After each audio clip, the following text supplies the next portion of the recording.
नमस्कार, सूचना केंद्र लोकल न्यूज देख रहे हैं आप और मैं आपके साथ हूं जितेंद्र कुमार। क्या बिहार में नीतीश कुमार शराबबंदी खत्म कर देंगे?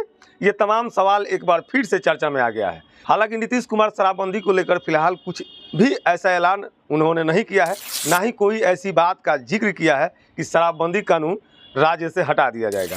लेकिन एक बार फिर इस बात की चर्चा हो रही है, क्या नीतीश कुमार शराबबंदी कानून जो है बिहार से हटा देंगे? अब ऐसे में सवाल ये उठता है कि आखिर ये चर्चा की शुरुआत कैसे हुई, ये चर्चा क्यों हो रही है। तो आपको बता दें कि इस चर्चा की शुरुआत इसलिए हो रही है क्योंकि नीतीश कुमार विधानसभा चुनाव से पहले एक बार फिर से यात्रा पर जाने वाले हैं। महिलाओं के साथ उनकी यात्रा होने वाली है। इस यात्रा का नाम है महिला संवाद। सूत्रों के हवाले से जानकारी सामने आ रही है कि नीतीश कुमार जल्द ही शीतकालीन सत्र के बाद जो है वो महिला संवाद यात्रा पर निकलने वाले हैं, जहां महिलाओं के बीच जाएंगे। देखिए, बिहार में जो महिला वोट बैंक है वो नीतीश कुमार का कोर वोटर माना जाता है। महिलाओं का जो भरोसा है, जो वोट है, वो हमेशा से नीतीश कुमार के साथ रहा है। ऐसे में नीतीश कुमार एक बार फिर से महिला वोट बैंक को साधने के लिए यात्रा पर जा रहे हैं। अब इसी को लेकर के सवाल उठने लगे हैं, क्योंकि आपको बता दें कि इस पूरे यात्रा के दौरान नीतीश कुमार ग्रामीण क्षेत्र के महिलाओं से मिलेंगे। जो भी सरकारी योजना अब तक महिलाओं के लिए सरकार की तरफ से चलाया जा रहा है, जो भी काम किए जा रहे हैं, प्लानिंग ये है कि उस काम को महिलाओं तक पहुँचाया जाए, उनसे बात किया जाए, उन्हें बताया जाए कि सरकार आपके लिए क्या क्या कर रही है, और साथ ही साथ तमाम चीज़ों पर महिलाओं को क्या परेशानी है, इन तमाम चीज़ों पर सरकार की तरफ से महिलाओं से फीडबैक भी ली जाएगी और इस सब पर काम किया जाएगा।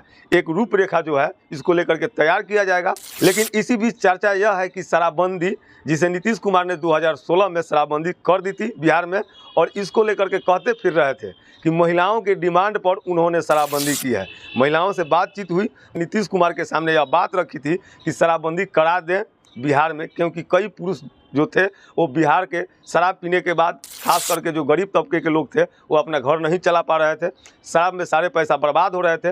घर में मारपीट की जो खबरें थी वो आए दिन सुर्खियों में रहती थी। इसको लेकर के नीतीश कुमार ने आखिरकार फैसला लिया और 2016 में शराबबंदी कानून बिहार में लागू कर दिया। और नीतीश कुमार अब तक इस बात को मंच से भी जिक्र किया करते थे कि महिलाओं के कहने पर ही शराबबंदी कानून लाया गया था, इनके डिमांड पर ही शराबबंदी की गई थी बिहार में। तो शराबबंदी जो कानून है वो ऐसे ही लागू रहेंगी। हालांकि बिहार में शराबबंदी कानून की सच्चाई क्या है ये सब आपको मालूम है कि किस तरीके से आसानी से बिहार में शराब मिल रहा है और लोग पी भी रहे हैं। किसी से ये इसकी हकीकत जो है वो छुपी नहीं है। सरकार की खूब किरकिरी भी हो रही है। शराबबंदी कानून को लेकर के आए दिन जिस तरीके से बिहार में जहरीली शराब से मौत के जो आंकड़े हैं सामने आते हैं, उसके बाद से सरकार को हमेशा सवालों के कटघरे में खड़ा किया जाता है। इसको जिम्मेदारी दे रखी है इस कानून को सही ढंग से लागू कराने के लिए। देखिए कि वो भी शराब पीते हुए पकड़े जाते हैं। हम बात कर रहे हैं बिहार पुलिस वालों को एंटी लीकर टास्क फोर्स, जो एक स्पेशल टीम बनाई गई थी इस पर कार्रवाई करने के लिए, वहाँ भी देखिए कि लोग शराब की चोरी करते हुए पकड़े गए हैं। तो इन तमाम सवालों को लेकर नीतीश कुमार की शराबबंदी कानून जो नीतीश कुमार दोनों ही सवालों के घेरे में है।